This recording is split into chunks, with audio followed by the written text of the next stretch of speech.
our minds. The Siamese twins, flora and fauna.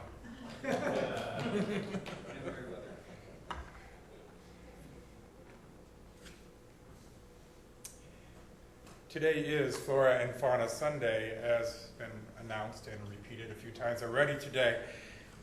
And those are terms that are heard often in a biology class that one took some time ago, and after that we forgot all about it. We don't pay much attention to it. So what is this flora and fauna, or fauna and flora? And it could be the Siamese twins that Fester and Gomez dated before in the Addams family, but not today. Fauna is all of animal life. Any particular region or time can be a section of fauna. The corresponding term for plant, of course, is flora. Flora and fauna and other forms of life, such as fungi, are collectively referred to as biota. Zoologists and paleontologists have been studying it for years and collecting data. Sometimes they refer to just a specific desert region or an ocean region or plain. So we are talking about life. Anything and everything that breathes, no matter how they do it, all creatures and plants breathe. I know it's not the season, but when I was writing this, I couldn't help but think of the song from Scrooge, the musical, I Like Life. And it says, the sins of man are huge, a never-ending symphony of villainy and infamy, duplicity, deceit, and subterfuge. And no one's worse than Ebenezer Scrooge. Though man's a handy candidate for hell, I must admit life sometimes has its brighter side as well. I like life, and life likes me. Life and I fairly fully agree. Life is fine and life is good, and life and I made a mutual vow. Till I die, life and I will try to do better somehow. Being better somehow is what life calls us to be. As in today's gospel, Christ is calling us to pay attention to more important matters than what clothes we wear, what food we'll eat, or what wine we'll drink, where we're going out to eat tonight, or who's going to make this evening so entertaining. The centering prayer today, Psalm 104, calls us to see the interconnectedness between us and all of God's creation. In the psalm, there is a line that says, the earth is satisfied by God's work. The earth is satisfied by God's works. Well, now there lies a problem for me, because, you see, humans have never been satisfied by God's work. We are always trying to improve upon it, fix it, or trying to control it, and control what was never meant to be controlled. We are surprised when it all goes drastically awry. We build dams, we encase rivers in cement, which I still don't understand. We build on floodplains, and we use pesticides and poisons to control what we see as pests. And where has that gotten us? The psalm points out the interconnectedness of all creation and how one part of creation opens itself up to provide for another. There is no dependence in nature that relies, there is a codependence in nature that relies on each other. And each other's part of God's creation is doing its part. For a long time, man did play by the rules and did its best to live in nature, with nature, as it understood it. Knowing that water ran downhill, people created terrace farming systems that allowed crops to grow without creating erosion. Knowing that crops and plants use up nutrients, people learned how to replenish nutrients in a natural way and to rotate crops so that the land would always be hardy. Heck, the story of Joseph even tells, knowing how the seasons work and that drought comes regularly, they prep for it, they ration for it, and they survive. But all of that was man cooperating within the set of the ecosystem. All in all, there's a simple fact that the natural world does not need humans in order to survive. Humans had to learn to adapt to their environment in order to survive, and our ancestors were very aware that we are dependent on the earth for every aspect of our being. The fruit of the earth nourishes us. The water keeps us alive. The landscapes and plants and animals have fueled our imaginations for centuries, spawning some of the greatest artists in the world. Yet, until recently, we have paid no attention to what we did to the planet and its consequences. Yes, Genesis 1:28 says, man is to subdue and have dominion over the earth, yet with dominion comes responsibility. A ruler, a king, a conqueror, or an invader does not last long if the region in which he is in control of is not cared for. Take a look at our own human history for the answers to any question you might have about dominion and relation. Most conquerors do not survive well unless their people are taken care of. There's a quote, in that ancient world, it was quite common, and now ancient, we're talking about the time of Genesis and the early Bible. In that ancient world, it was quite common for people to set up some kind of an image, a symbol, a representation to signify the god of their locale, their god's jurisdiction. Since ancient monarchs were often thought of to be divine, they could be considered images of God. Yet Israel would certainly reject any thought of that its monarchs were divine. Therefore, the man and the woman in the creation account could be depicted as royalty with responsibility for the rest of the created world. However, they would not ever be considered divine. The world was not theirs to do with as they pleased. They were accountable to God. As the story of the first sin demonstrates in Genesis, we can say then that while human beings are totally dependent on the earth for their life, they have a special duty to exercise responsibility. Responsibility for the created world and all that is around them, and they are accountable to God for this. Today we speak of this responsibility in terms of stewardship. The second creation account says it is, in very simple words, it directs us to serve and guard creation. Genesis 2:15. Give you an idea on just how bad we are at our role of serving and protecting. Just here in California, there are some 283 plants, aka flora, just a reminder, that are listed as threatened, endangered, or rare. 6 pages of plants alone when I looked up on the internet. There are 124 species of fish, animal, and invertebrate fauna, 41 pages of mammals and their accounts. All this can be found in the California Department of Fish and Wildlife. But it's pretty scary when you think that that's just our state alone. What kind of stewards are we? As I did further research, I found that there are some 11,577, to be exact, vulnerable, endangered, or critically endangered species in the world.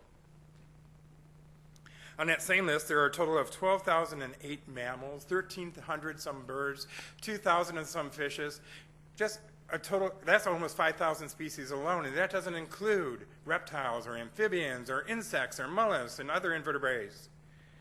When you add it up all together, what I could find is close to 24,000 vulnerable, endangered, and critically endangered flora and fauna.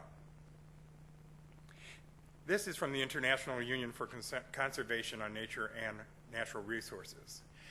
But it begs a question, what kind of stewards are we? The message of the gospel text redirects our attention from awesome aspects of the natural world in their own right to the human attitudes regarding our well-being in that world. It describes a kind of carefree attitude that it's present in various life forms. Animals are not anxious about their next meal, and yet they seem to survive. Flowers do not worry about their covering, yet they are enfolded in beauty. Grass is not disturbed by the brevity of its life, yet it continues to grow. Why do we human beings seem unable to trust nature in a comparable way? Why do we fail to see that through the mysterious workings of earth, God provides for our basic needs? Might it be that we humans are not satisfied with the way we have been created?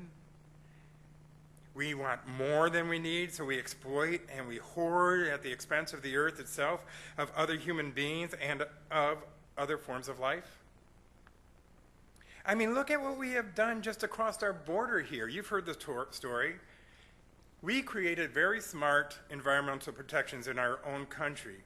We do not want factories dumping mercury or lead into our water, so we paid no attention when they built their factories across the border in Tijuana. We paid no attention when those factories dumped mercury and lead into the local waterways, American corporations. We did not care if another part of our earth was poisoned as long as it wasn't in our backyard. Luckily, a group of women in Tijuana got together and sued the EPA for allowing the factories to do to them what they would not allow them to do in our own neighborhoods. And they won. But one does not even need to look across our borders. I mean, just look at our air quality versus neighborhoods one lives in. Environmental Health and News reports that tiny particles of air pollution contains more hazardous ingredients in non-white neighborhoods and low-income communities than in affluent white ones. The greater the concentration of Hispanics, Asians, or African Americans, or poor residents in an area, the more likely that potentially dangerous compounds such as vanadium, nitrate, and zincs are mixed in the air particles. Latinos had the highest exposure to the largest number of these ingredients, while whites generally had the lowest. These are findings from the Yale University. And they add evidence of a widening racial gap and economic gap when it comes to air pollution. Communities of color and those with low education and high poverty and unemployment face greater health risk even if their air quality meets federal health standards, according to the article. As human beings go, we average white people, and I just say that for, well, we average white people that are here, sorry for everybody else, we've been horrible.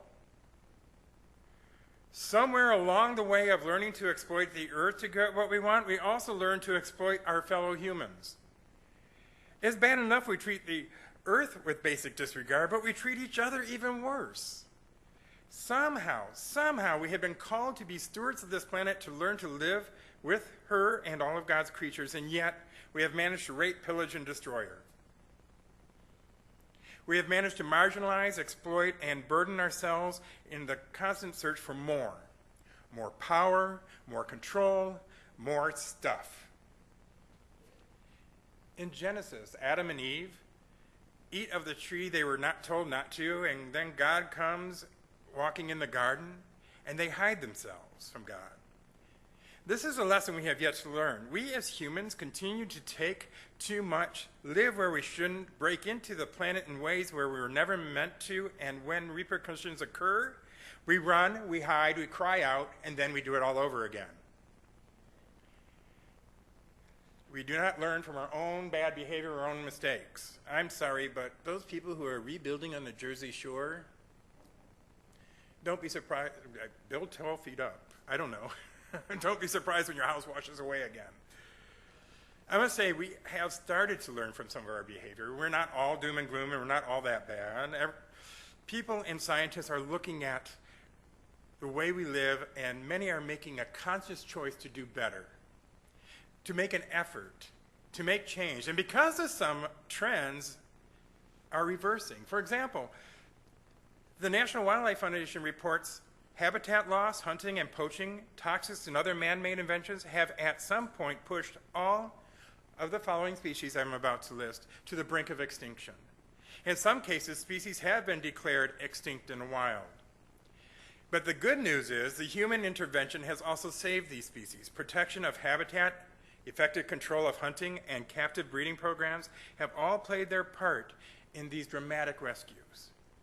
Whilst in many cases there's still much work to do to assure the future security of these species, many are now safely on the road to recovery and back from the brink. And this includes tigers in the Russian Far East, Amur tigers, gray whales, the southern white rhinoceros, the black rhinoceros, African savanna elephant, the mountain gorilla, the saga, which is a type of antelope, the greater one-horned Asian rhinoceros, the golden lion tamarin, and Taki Przewalski's horse.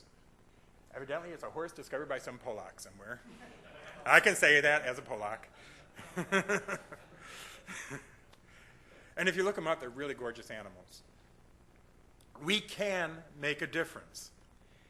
We can make a difference by participation in programs that help to reverse the carbon footprint man leaves behind.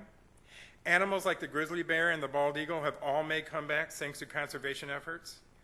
One interesting story I read talks of the trumpeter swan.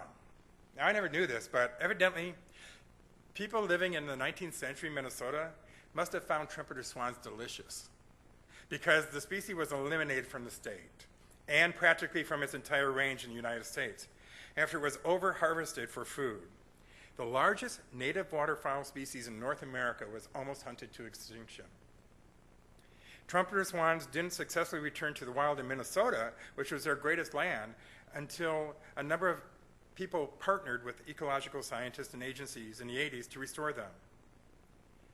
And a statement released in February 11th says that they're back up to around 17,000, and they continue to grow. We can make a difference. We can be good stewards. It is news and stories of the creatures making comeback, of people finding better ways to seek food sources without overfishing or destroying habitats. It's when we make true efforts to set aside unique environments and protect them, that makes us good stewards. And I must add, when our president decides to say no period to a pipeline, that makes us good stewards. One of the best things we have done in order to become good stewards is something like the Paris Accord, where 195 countries have agreed to do better, to restrain their output, and to be more careful about how they produce goods, to reduce carbon and green gases in order to slow climate change. We are good stewards when we decide to plant climate-appropriate plants around our homes. And if you haven't seen Lane's house, drive by because he needs it. He's a lonely boy. But his house is all native plants. It is a beautiful way to show what we can do to be good stewards. Huh? As well, the land around it. I don't know what your house is made of. It could be straw. We are good stewards when we use solar if we can, and use electricity outside of high demand times. We are good stewards when we seek out sustainable food sources, not just for ourselves, but teach others how to do so as well, which has been a mission here at this church, is always teaching people how we can be better.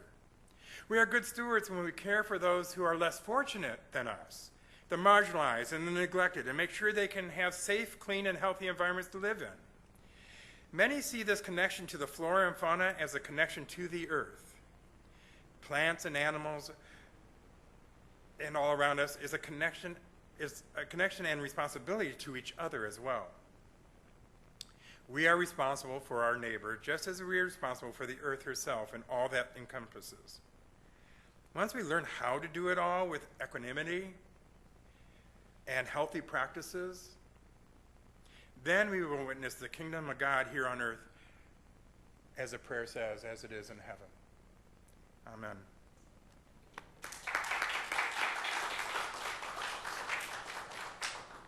Will our ushers please come forward to collect